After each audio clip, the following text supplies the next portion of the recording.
बात करेंगे आज के वचन के द्वारा। परमेश्वर हमसे किस तरीके के द्वारा हमारे अंदर चेंज लेके आना चाहता है। आज जो विषय है वो है फलवंत होने का। यदि एक विश्वासी, यदि एक बिलीवर, सबसे पहला काम उसका ये है, परमेश्वर उसे फलवंत देखना चाहता है, बढ़ता हुआ देखना चाहता है, वो उसके जीवन में फल देखना चाहता है। वो उसकी पर्सनल लाइफ हो, आत्मिक जीवन हो, परमेश्वर के प्रति सेवा हो, हर एक बात में परमेश्वर उसे फलता हुआ देखना चाहता है। क्योंकि परमेश्वर ने जब मनुष्य को अदन की वाटिका से निकाला, उसे निकलते ही ऐसे कहा था कि जाओ पृथ्वी पर फूलो फलो और फैल जाओ। तो परमेश्वर की यही योजना कि वो आपको फलता हुआ देखना चाहता है। आमीन। आप याद रखें, अगर आप उसकी योजना से बाहर हैं और आप फलते नहीं, तो परमेश्वर आपसे निराश होगा। हमें उसके सब मार्गों को फॉलो करना है। सिर्फ एक ही मार्ग नहीं है, वचन कहता है उसके सब मार्गों को फॉलो करना है, सब मार्गों पर चलना है। तो वैसे ही अंजीर के पेड़ को प्रभु यीशु मसीह ने श्राप दिया था। मरकुस अध्याय 11 वचन 12 में ऐसा लिखा है, प्रभु यीशु मसीह ने अंजीर के पेड़ को, उसके पत्तों को हरा देखा। क्या देखा? हरा देखा। जब प्रभु यीशु मसीह ने उसे हरा देखा, उस पे बहुत सारे पत्ते थे, तो प्रभु यीशु मसीह ने क्या चाहा? उसके पास जाके उससे फल की इच्छा थी परमेश्वर की। परमेश्वर प्रभु यीशु मसीह जब उस वृक्ष को देखे, उन्हें देखने में ऐसा लगा कि इस पर हरे पत्ते हैं, ये भरा हुआ है, तो इस पर फल भी होगा। तो प्रभु यीशु मसीह फल की इच्छा से अंजीर के वृक्ष के पास गए, उस पेड़ के पास गए। जब वो पेड़ के पास गए तो उस पर फल नहीं था। प्रभु यीशु मसीह ने देखा कि ये पेड़ हरा भरा है, ये फल भी देगा, तो वो फल की इच्छा से उस पेड़ के पास गए थे। जब उन्होंने देखा कि इस पर तो सिर्फ पत्ते ही हरे हैं, फल नहीं है। आप याद रखें, अंजीर का पेड़ पत्ते तभी देता है जब वो फल देने के लिए तैयार हो। अगर उस पर फल नहीं होगा तो उस पर पत्ते भी नहीं होंगे। पर वो पेड़ क्या कर रहा था? धोखा दे रहा था। उस पर पत्ते तो थे पर फल नहीं था। आमीन। समझ में आ रहा कि नहीं? वो पेड़ देखने वाले को धोखा दे रहा था कि उस पर पत्ते तो थे पर फल नहीं था। प्रभु यीशु मसीह ने देखा कि उस पर पत्ते हरे भर रखा है, पत्ते हैं, हरा भरा है, तो फल भी होगा। पर जब वो पास गए तो उन्होंने देखा उस पर सिर्फ पत्ते ही हैं, फल नहीं है। तो प्रभु यीशु मसीह निराश हुए और प्रभु यीशु मसीह ने उसे श्राप दे दिया कि तू धोखा दे रहा। उस मनुष्य भी ऐसा ही है, उस वृक्ष के समान। आज हर एक विश्वासी भी ऐसा ही है, उस वृक्ष के समान। वो देखने में तो मसीह है, देखने में तो वो विश्वासी है, चर्च को फॉलो करने वाला, उपवास करने वाला है, पर जब प्रभु यीशु मसीह अपनी नजर उस पर करता है तो उसमें कोई फल नहीं पाता। ना उसमें सच्चाई है, ना विश्वास योग्यता है, ना वो संपूर्ण मन से परमेश्वर को पुकारता है, ना आज्ञाकारिता का जीवन जीता है। आमीन, हालेलुया। समझ में आ रहा कि नहीं? एक पेड़ से तो प्रभु यीशु मसीह क्या चाहते थे? फल चाहते थे, उस पर एक ही फल होगा, अंजीर चाहते थे। प्रभु यीशु मसीह एक विश्वासी के जीवन से क्या चाहते हैं? उसमें भी फल देखना चाहते हैं। आमीन। उसके जीवन में फल देखना चाहते हैं। यदि वो मसीह होकर फलदायक नहीं है, हालेलुया, वो एक दृष्टांत था। क्या था? प्रभु यीशु मसीह ने शास्त्रियों और फरीसियों को समझने के लिए और चेलों को बताते हुए उस पेड़ को श्राप दिया था। वो दिखा रहे थे कि आज के समय पे लोग सिर्फ दिखावटी हैं, देखने में तो वो सब कुछ उनमें बाहर नजर आता है पर अंदर कुछ नहीं है। वो एक दृष्टांत था। वो बताना चाहते थे अपने चेलों को और सब लोगों को कि जो दिखावे के हैं उन पर बिलीव, फेथ नहीं करना, क्योंकि उनके जीवन में फल नहीं है। समझ में आ रहा है कि नहीं? वो पेड़ धोखा दे रहा था, पत्ते तो थे, फल नहीं था। आज विश्वासी भी, बिलीवर तो है, प्रभु यीशु मसीह को तो जानता है, पर वो फल नहीं है उसके जीवन में, वो भी धोखा दे रहा है। आप याद रखिए, जैसे उसको श्राप दे दिया गया और वो जड़ से ही सूख गया था। आमीन। 20 आयत से पढ़ो। फिर भोर को जब वह उधर से जाते थे तो उन्होंने उस अंजीर के पेड़ को जड़ तक सूखा हुआ देखा। हाँ, कौन से पेड़ को? जब प्रभु यीशु मसीह जा रहे थे तब उन्होंने पेड़ से फल खाने की इच्छा देखी, चाही, फल नहीं था। प्रभु ने उन्हें श्राप दे दिया और वो श्राप देकर चले गए। जब वो चले गए तो वो मंदिर में गए थे। कहाँ गए थे? मंदिर में गए थे। जो मंदिर में व्यापार करते थे उन्होंने वहां पर सब प्रभु के भवन में भेड़ें, कबूतर और अपने अपने धंधे खोल रखे थे। तो परमेश्वर ने, प्रभु यीशु मसीह ने चेलों को सिखाने के लिए ये पहले ही दृष्टांत दे दिया था कि देखो कि लोग दिखावे के शास्त्री फरीसियों की तरह चोला पहने हुए, वो गाउन पहने, वो सब चीज में दृढ़ दिखते हुए तो हैं पर है नहीं। परमेश्वर का भवन प्रार्थना का भवन कहलाएगा, ऐसा परमेश्वर वचन में लिखा है। पर उन्होंने क्या कर लिया था?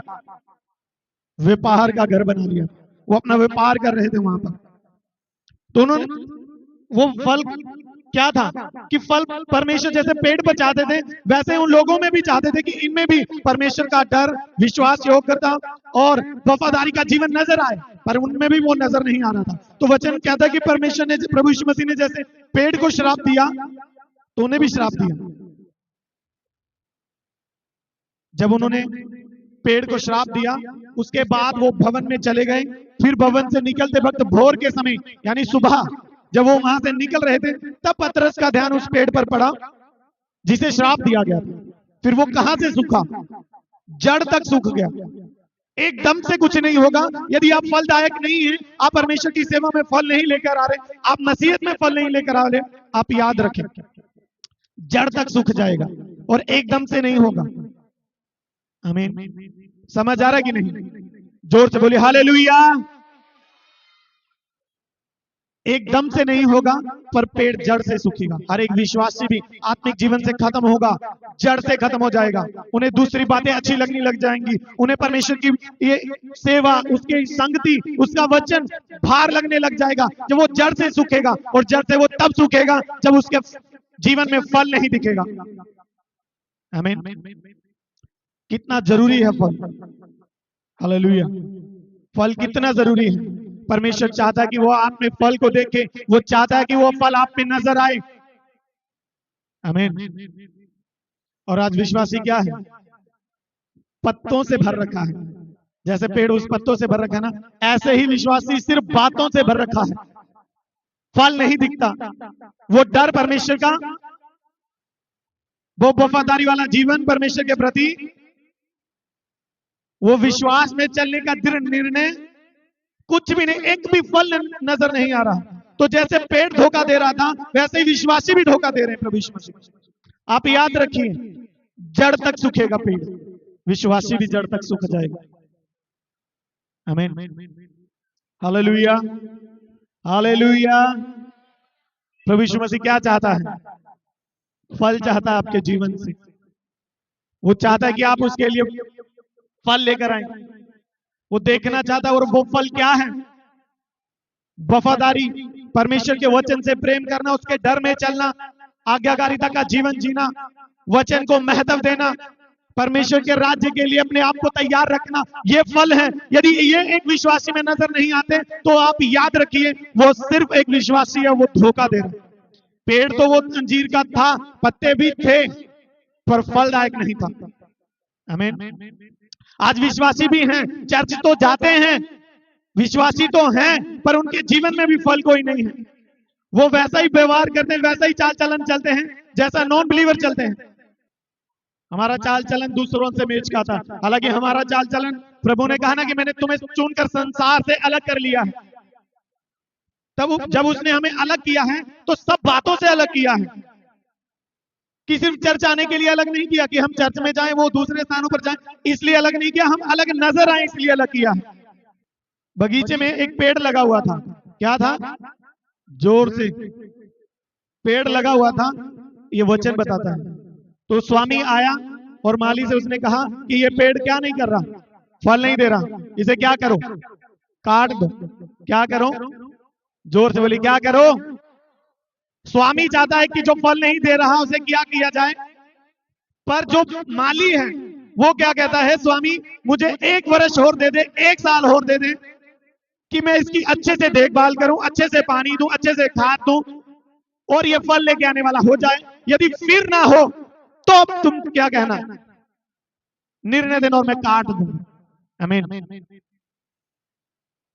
हालेलुया। गंभीर विषय है। अपनी लाइफ को लेके, अपने परिवार, अपने इस आत्मिक जीवन को लेके गंभीर हो जाएं, डर में जी। आपके लिए उस माली की तरह हम बैठकर प्रार्थना कर रहे, परमेश्वर थोड़ा समय दे इन्हें कि ये संभले, अपनी बुरी आदतों से, बुरे विचारों से फिर जाएं, वरना परमेश्वर तो चाहता है कि इन्हें काट दिया जाए जो फल नहीं लेकर आ रहे। आमीन, समझ में आ रहा है कि नहीं? हालेलुया। स्वामी चाहता है कि जो फल नहीं लेके आ रहा उसे काट दे, पर माली क्या कर रहा है? दास कह रहा है कि 1 साल मुझे और दो, मैं और अच्छे से इनकी रखवाली करूं, इन्हें पानी दूं, खाद दूं और ये फल लेके आने वाला हो जाए। यदि मेरे 1 साल और मेहनत करने के बावजूद भी ये फल ना लेके आए तो फिर काट दिया जाए। हर एक खुदा का दास पूरी कलीसिया के लिए प्रार्थना करता है, उस माली की तरह अपने स्वामी से मांगता है कि परमेश्वर इन्हें थोड़ा और समझने का समय दे दे, इन्हें वो बुरी आत्माओं से फिरने का समय दे दे, ये बुरे विचारों से फिर जाए समय दें, आपकी आज्ञाकारिता में जीवन जिए समय दें। यदि फिर भी ना लेकर आए, फिर भी ना कर पाए, तो फिर आप अपनी इच्छा को पूरा करें। आमीन, हालेलुया। आप याद रखें, प्रभु यीशु मसीह उस पेड़ के पास फल के लिए आया था, आपके पास भी फल के लिए आएगा। यदि वो देखे कि आपके जीवन में आप फलवंत है, फल ला रहे हैं, तब आप परमेश्वर में बने रहेंगे और परमेश्वर का वचन आप में बना रहेगा। वचन कहता है जो डाली मुझ में और फलती है, क्या कहता प्रभु यीशु मसीह ने कहा, जो डाली मुझ में है और फलती है वह उसे और फलाता है कि और फलवंत हो। और जो डाली मुझ में है और फलती नहीं, वो उसे क्या करता है? काट देता है, ताकि क्या करे? आग में झोंक दी जाए, जला दी जाए। आप वो विश्वासी हो, वो विश्वासी बनो कि परमेश्वर आपको और फलाए, कि आप और फल लेके आने वाले हो जाएं। आप वो मत बनो कि परमेश्वर आपको अपने से अलग करना चाहे, कि कोई काम का नहीं है, मुझ में है तो सही पर किसी काम का नहीं है। आमीन, हालेलुया। आप गंभीरता को समझे वचन की। प्रभु यीशु मसीह फल चाहता है आपको, आपके जीवन से। वो एक दृष्टांत था जो चेलों को समझाने के लिए कि तुम किसी शिक्षा में भरमाए मत जाना, इधर उधर मत चले जाना। दिखावे के तो हैं कि इन्हें सब ज्ञान है, पर इनके अंदर फल नहीं है। तुम क्या करो? फल लेकर आओ, फलदायक वृक्ष बनो। पेड़ अपने फल से और मसीह लोग विश्वासी अपने कामों से पहचाने जाते हैं। हमारे काम हमारे फल होंगे। आमीन, समझ में आ रहा है कि नहीं? आप प्रभु यीशु मसीह को धोखा ना दें। वो आपको जानता है, वो आपसे फल की अपेक्षा करता है कि आपका जीवन फलदायक हो। यदि आपका जीवन फलदायक होगा तो वो आपको और फलाएगा, आप और फल लेकर आने वाले होंगे। यदि आप फल लेकर आने वाले नहीं हैं तो आप याद रखें, वो आपको अपने से अलग कर देगा। और जो प्रभु यीशु मसीह से अलग हैं वो आग में झोंक दिए जाएंगे। वो टानी, वो डाली अलग की जाएगी और जला दी जाएगी। परमेश्वर को आपका ध्यान है। यशाया की पुस्तक अध्याय 29 वचन 13। प्रभु ने कहा, ये लोग जो मुंह से मेरा आदर करते हुए, हाँ ध्यान से सुनिए, ये लोग जो मुंह से मेरा आदर करते हुए समीप आते हैं, मेरे पास आते हैं, परंतु इनका मन, इनका दिल मुझसे दूर रखते हैं, मुझसे दूर रखते हैं। कि ये काम से, दिमाग से दिखाने के लिए तो मेरे पास आते हैं, पर इनका मन मुझसे, मेरे कामों से, मेरी बातों से, मेरे वचनों से दूर है। आमीन, समझ में आ रहा कि नहीं? वो किसे चाहता है कि आप दूर रहें, उसे कोई लेना देना नहीं, पर आप मन से उसे, उसके पास रहें। उसके काम, आपके काम उसे पसंद आने चाहिए। आप जुबान से तो उसको पुकारते हैं, पर मन से आप उससे, क्योंकि मन में क्या भरा हुआ है? संसार की बातें, हमारी इच्छाएं, हमें क्या करना चाहिए, क्या नहीं करना चाहिए, ये सब वचन बताता। फिर भी हम वो करते हैं जो नहीं करना चाहिए। हम तो सिर्फ जुबान से उसके पास हैं, पर मन से हम उसे दूर हैं। आप याद रखिए, परमेश्वर आपको अपने पास चाहता है और वो भी आप मन से आए, और वो चाहता है कि आप फलवंत हो, आप फल लेके आने वाले हो। आपके जीवन में फल देखना चाहता है, और जो टानी उसमें रहकर नहीं फलती वैसे काट देता, अपने से अलग कर देता। और याद रखिए, जो प्रभु से अलग हैं उनके जीवन को आप देखिए और अपने जीवन को देखिए। आप डरें उस बात से कि यदि आप प्रभु से दूर हो गए तो क्या होगा। वचन को महत्व दें, फलदायक वृक्ष बने, अपने आप को सब बातों से अलग रखें, मन से खुदा के पास आए। यदि आप ऐसा करते हैं तो खुदा आपको और फलवंत करेगा और बढ़ाएगा। आप याद रखें, परमेश्वर कहता है कि वो आपको फलदायक करेगा, आप फल लेके आने वाले होंगे, आपका जीवन बदलेगा। पर आप मन से उसके पास आए,